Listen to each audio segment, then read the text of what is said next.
Reena taxi की खिड़की से बाहर झांक रही थी। उसके दिमाग में जीवन के पिछले वर्ष चलचित्र की भांति घूम रहे थे। उसकी उंगलियां मोबाइल पर अनवरत चल रही थी। रवि प्लीज़ अब एक मौका दो। तुमने मुझे प्यार, समर्पण, भरोसा, सुख सुविधा सब कुछ देने की कोशिश की, लेकिन मैं पैसे के पीछे भागती रही और आज इस दुनिया में नितांत अकेली खड़ी हूँ। मैडम कहाँ चलना है? ड्राइवर की आवाज़ से उसकी तंद्रा भंग हुई। मुंबई में रीना का प्रिय स्थान मैरिन ड्राइव, जहाँ समुद्र की उठती लहरें और लोगों का हुजूम देखकर उसका अकेलापन कुछ क्षणों के लिए दूर हो जाता है। आज वहाँ वह एक कॉलेज कपल को हाथ में हाथ डाले घूमते देख रवि की यादों में खो गई। रीना एक साधारण परिवार की महत्वाकांक्षी लड़की थी।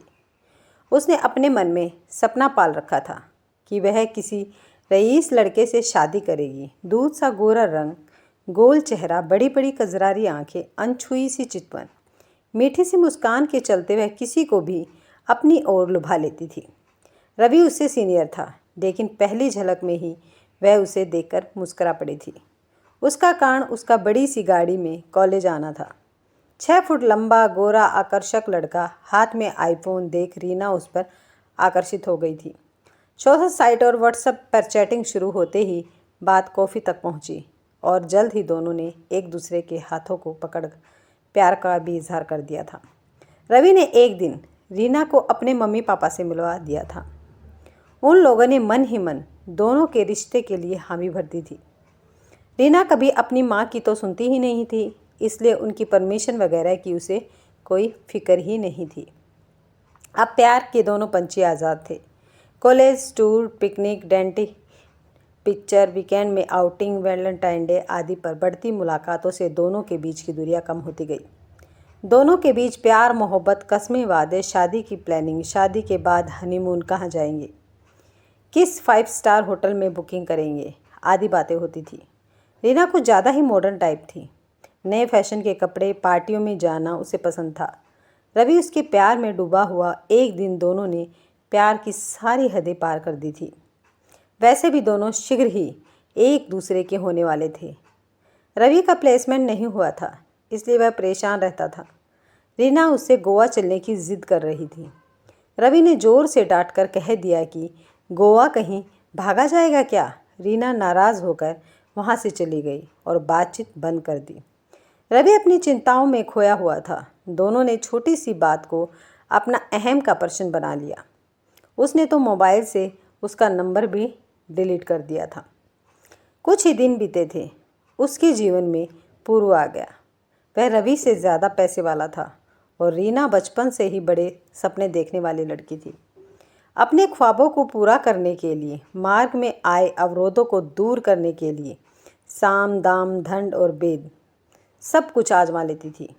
एक दिन मैं पूरू के साथ शहर के एक कैफ़े में बैठी थी कि उसकी निगाह एक टेबल पर बैठे रवि और उसके दोस्तों पर पड़ी, तो उसने जानबूझकर उन्हें अनदेखा कर दिया।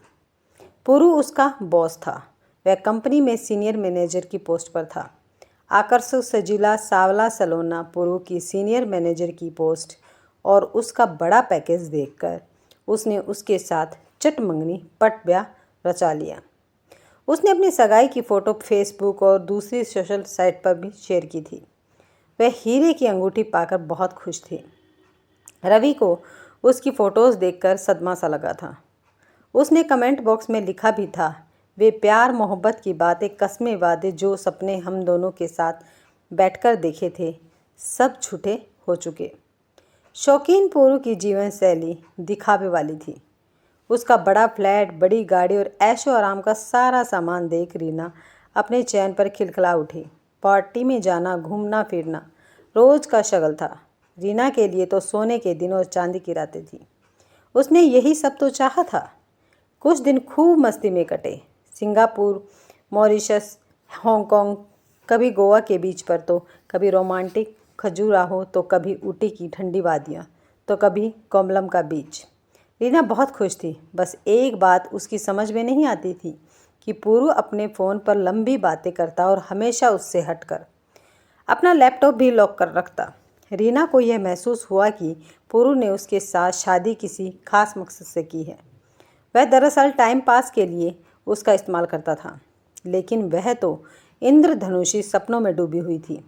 हसीन ख्वाबों में खोई हुई रीना ने अपनी नौकरी भी छोड़ दी थी। पूरू से मिलने लोग आते, कुछ खुसुर फुसुर बातें करते और रात के अंधेरे में ही चले जाते। पिछले कुछ दिनों से वह परेशान रहने लगा था। वह कहने लगा कि मेरी सैलरी अभी नहीं आई है, कंपनी घाटे में चल रही है, आदि आदि। एक दिन पूर्व भागते हुए आया और रीना से बोला, मुझे एक प्रोजेक्ट के लिए सिलसिले में इटली जाना है, कुछ दिनों के बाद तुम्हें बुला लूँगा। और वह जल्दी जल्दी अपना बैग पैक कर चला गया। रीना बहुत खुश थी। वह कुछ दिनों बाद खुद भी इटली जाने की सोचने लगी। तभी कोरोना बम फट गया और लॉकडाउन होते ही सब कुछ ठहर सा गया। उसी के साथ उसके सपने धराशायी होते दिखाई पड़ने लगे। कुछ महीनों तक तो पूरू से बात होती रही, फिर उससे संपर्क भी टूट गया। अब रीना समझ नहीं पा रही थी कि क्या करे। कोरोना ने पैर पसार लिए थे, यहाँ भी लॉकडाउन की आहट थी। वह परेशान होकर पूरू को फ़ोन करती, तुमने पैसे ट्रांसफ़र नहीं किए, मेरा खर्च कैसे चले? फ्लैट का किराया, गाड़ी वगैरह, जो फ्लैट बुक किया था वहाँ से भी मेल आई है। वह डील कैंसिल कर देने की धमकी दे रहा है। हाँ, मुझे सब मालूम है, मेरी कंपनी बंद हो गई है और यहाँ कोरोना फैल गया है, इसलिए लॉकडाउन कर दिया गया है। मैं स्वयं बहुत बड़ी मुसीबत में हूँ। उसके इंतज़ार में 3-4 महीने बीत गए थे। रीना को समझ आ गया था कि वह ठगी गई है और फिर उसके बाद उसने अपना सिम बदलकर उससे संबंध समाप्त कर लिया। वह फ्लैट किसी और का था, केवल कुछ महीनों के लिए ही लिया गया था, इसलिए अब मजबूर होकर वह अपनी माँ के पास आ गई और फिर से नौकरी करने लगी। कुछ दिनों तक तो पूर्व के दिए धोखे से वह बाहर नहीं आ पा रही थी। वह खोई खोई और उदास रहती। माँ ने पहले ही उसे जल्दबाजी में शादी करने से बहुत मना किया था, परंतु वह तो उसके बड़े पैकेज की दीवानी थी। गुस्से में रीना ने अब तो पूरू का मोबाइल नंबर भी ब्लॉक कर दिया था और अपनी शादी की यादों के पन्ने को फाड़ कर अपने जीवन में आगे बढ़ चली थी। कुछ दिनों तक तो वह रोबोट की तरह भावहीन चेहरा लिए घूमती रही। फिर अपना पुराना ऑफिस ज्वाइन कर लिया। वहीं पर एक पार्टी में उसने एक सुदर्शन व्यक्तित्व के युवक को देखा। उसकी उम्र लगभग 30-35 वर्ष के आसपास थी। गेहुआ रंग, इकहरा बदन, लंबा कद, कुल मिलाकर सौम्य सा व्यक्तित्व। कनपट्टी पर 1-2 सफ़ेद बाल उसके चेहरे को गंभीर और प्रभावशाली बना रहे थे। काला ट्राउज़र और स्काई ब्लू शर्ट पर उसकी नज़रें ठहर गई थी। शायद उसका भी यही हाल था, क्योंकि वह भी उसी जगह ठहर कर खड़ा उसी पर अपनी निगाहें लगाए हुए था। Hello miss Vishesh, myself Reena. Vishesh को देखते ही रीना का तन मन खुशी से झूम उठा था। वह सोच रही थी कि खुशी तो उसके इतने करीब थी, लगभग उसके आंचल में थी, उसे पता ही नहीं था। दोनों के बीच हेलो हाय का रिश्ता जल्दी ही बातों और मुलाकातों में बदल गया था। बातों बातों में रीना को विश्वास में लेने के लिए विशेष ने अपने जीवन की सच्चाई को निसंकोच बता डाला था। पापा उस पर शादी के लिए दबाव डालते रहे, लेकिन जिसको मैंने चाहा वे उससे राज़ी नहीं हुए। बस मैंने भी सोच लिया कि शादी ही नहीं करूँगा। एक दिन पापा का हार्ट फेल हो गया। फिर दुख की मारी अम्मा भी अपनी बहू का मुंह देखने को तरसती रही और पापा के बिछोह को सहन नहीं कर पाई। जल्दी ही इस दुनिया से विदा हो गई। अब उसकी ज़िंदगी पूरी तरह से आज़ाद और सूनी हो गई थी। विशेष ने आगे बताया, मैं एक MNC में अच्छी पोस्ट पर हूँ, अच्छा भला पैकेज है, परंतु अपने जीवन के एकाकीपन से तंग आ चुका हूँ। शादी.com जैसी साइट पर अपने लिए लड़की ढूंढता रहता हूँ। खोज अभी जारी है। आपको देखकर लगा कि शायद आप मेरे लिए परफेक्ट साथी हो सकते हैं। वह तो उसी के ऑफिस के दूसरे सेक्शन में था। दोनों के मन में एक सी हिलोरें उठ रही थी। कभी लिफ्ट तो कभी पार्किंग तो कभी कैंटीन में मिलना ज़रूरी सा लगने लगा था। दोनों को व्हाट्सएप और फ़ोन पर लंबी बातें देर रात तक होने लगी। दीवानगी अपने चरम पर थी। एक दिन रीना ने जानबूझकर अपना फ़ोन बंद कर दिया और ऑफिस भी नहीं गई। इस तरह 2 दिन बीत गए थे। उसके मन में मचल चल रहा था कि वह अपने पति पूरू के साथ अन्याय कर रही है। क्यों? उसका अंतर्मन बोला था कि विशेष उसका केवल अच्छा दोस्त है। वह उसके दिल की भावनाओं को समझता है, परंतु वह उससे सच्चाई बताने में क्यों डर रही है। उसका मन उसे धिक्कारता रहता, लेकिन विशेष को देखते ही वह सब कुछ भूल जाती थी। इसी कश्मकश में वह घर में ही लेटी रहती थी। उसके घर की डोरबेल बजी तो वह चौंक पड़ी थी। दरवाजे पर विशेष को खड़ा देख रीना प्रफुल्लित हो उठी थी। अरे आप आपको 2 दिनों से देखा नहीं, इसलिए चिंतित हो उठा था।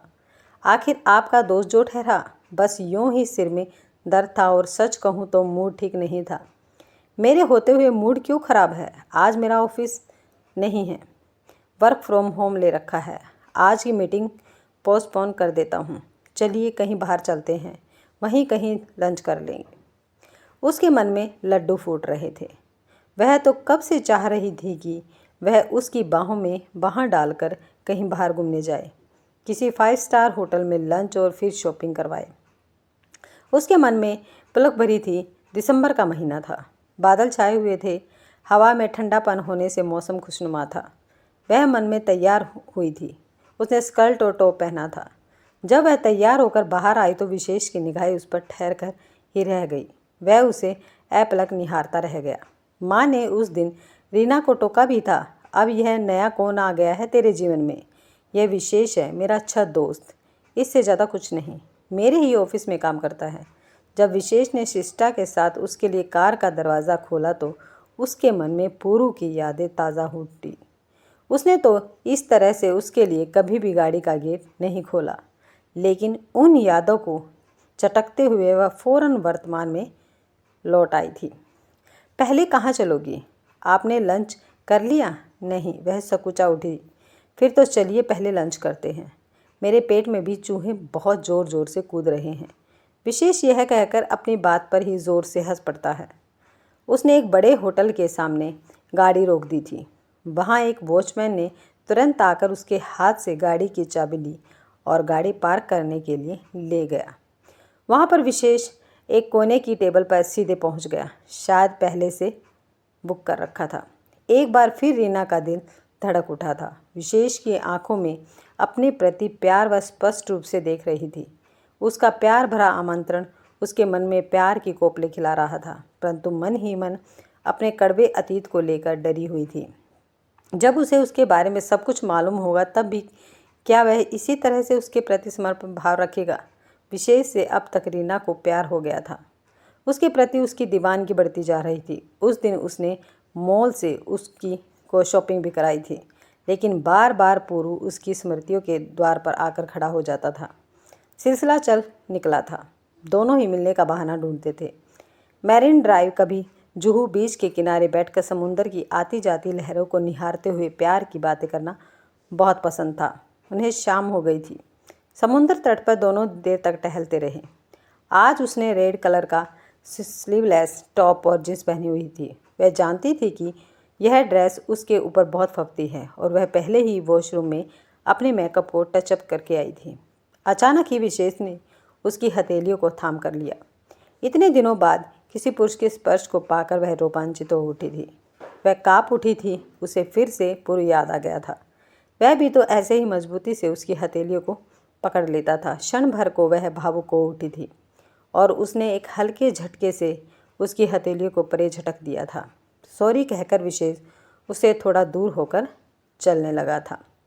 रीना न जाने क्यों विशेष के साथ नॉर्मल नहीं हो पा रही थी। हालांकि उससे प्यार करने लगी थी। उसके साथ लंच पर जाना, शॉपिंग पर जाना और अब शाम के अंधेरे में उसकी हथेलियों पर उसका स्पर्श उसके अंतर्मन में पूरू के प्रति अपार बोध सा भर रहा था। पूरू के मैसेज तो आए थे, हालांकि उसने नाराज़गी में उत्तर नहीं दिया था। रीना सोचती आखिर वह पूरू के साथ बेवफाई क्यों की? पूरू की नौकरी छूटी है तो दूसरी मिल जाती। वह बेचारा तो स्वयं ही मुसीबतों का मारा था, परंतु विशेष का आकर्षण भी उस पर हावी था। उसकी मनोदशा दो राह पर थी, इधर जाऊं कि उधर।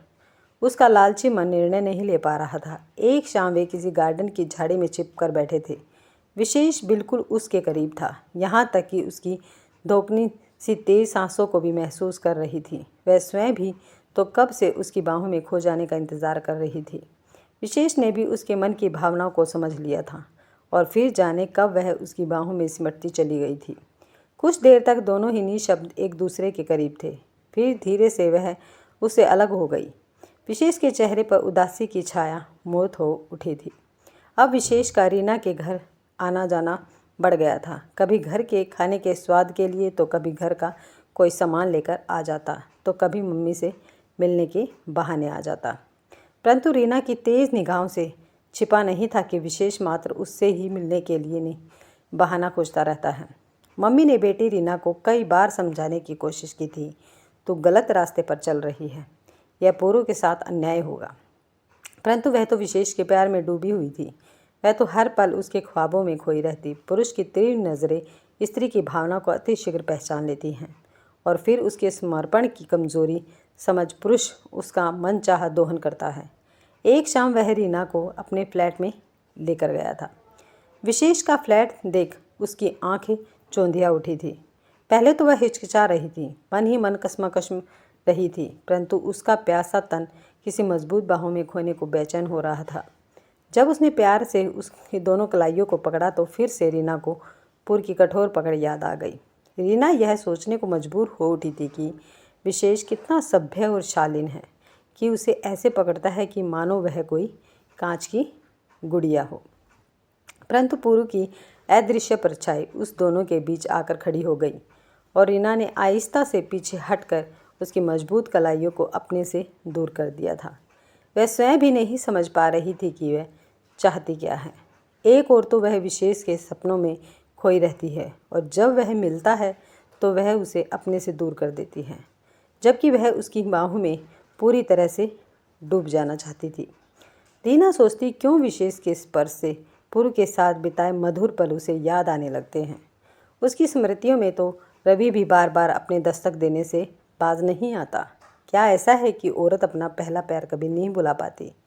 शायद यही वजह होगी कि रवि आज भी उसके ख्वाबों में आकर उससे अक्सर पूछता है कि रीना, तुम खुश हो? पैसे की आंधी दौड़ में उसने पुरु से प्यार किया। शादी की उसने वह सब कुछ देने की कोशिश की थी जो उसने चाहा था। पुरु ने उसे कभी किसी चीज़ के लिए मना नहीं किया था। क्या पता वह सचमुच किसी मुसीबत में हो। एक शाम वह मॉल में शॉपिंग कर रही थी, तभी वहाँ पुरु पर उसकी निगाह पड़ी थी। उसके साथ एक लड़की भी थी। दोनों की निगाहें मिल गई थी, लेकिन पुरु तेजी से भीड़ का फ़ायदा उठाकर उससे बचकर निकल गया था। अब तो वह ईर्ष्या से जल भुन गई और विशेष के साथ लिविंग में रहने लगी थी। उसका लग्जरी अपार्टमेंट, बड़ी गाड़ी, हाई सोसाइटी के लोगों की पार्टियों में उसकी बाहों में बाहें डालकर डांस करना, वह तो मानो फिर से सपनों की दुनिया में खो गई थी। उसका दिन तो ऑफिस में किसी तरह बीतता, लेकिन शामें तो विशेष की मजबूत बाहों के साए में ही हंसते खिलखिलाते बीत रही थी। उसने पुरु की यादों की परछाई को अपने से परे धकेल कर अपने लिविंग का अनाउंसमेंट माँ के सामने कर दिया था। उन्होंने उसे समझाने की बहुत कोशिश की थी कि स्त्री का यौवन सदा नहीं रहता, और पुरुष का मन यदि बहक कर दूसरे पुरुष पर अटक गया तो फिर से तुम एक बार लूटी पिटी सी अकेली रह जाओगी। परंतु उसके मन ने सही कुछ भी सोचने को नहीं दिया था, और वह इस अंधी दौड़ में चलती हुई एक के बाद दूसरा साथी बदलती रही। लगभग 4 महीने बीत गए थे। वह उसके साथ पत्नी जैसा व्यवहार करने लगी थी। कहाँ रह गए थे? बाहर खाना खाकर आना था तो फ़ोन कर सकते थे, आदि आदि। परंतु उसकी बाहों में खोकर वह आनंदित हो उठती थी। लेकिन कुछ दिनों से वह विशेष की निगाहों में अपने प्रति उपेक्षा महसूस कर रही थी। वह उसका इंतज़ार करती रह जाती और वह अपनी मनपसंदियों की खुशबू फैलाता हुआ यह कहकर निकल जाता कि ऑफिस की ज़रूरी मीटिंग है। अब वह उपेक्षित सी महसूस करने लगी थी। उसका बर्थडे था, इसलिए बाहर डिनर की बात थी। उसने छोटी सी पार्टी की भी बात कही थी, लेकिन उसका कहीं अता पता नहीं था। उसने जब फ़ोन किया तो बैकग्राउंड से म्यूज़िक की आवाज़ सुनकर उसका माथा ठनका था। लेकिन जब वह छिड़क कर बोला, परेशान मत करो, मैं ज़रूरी मीटिंग में हूँ, तो उस दिन वह सिसक पड़ी थी, लेकिन मन को तसल्ली देकर सो गई कि सच में ही वह मीटिंग में होगा। अब वह बदला बदला सा लगने लगा था।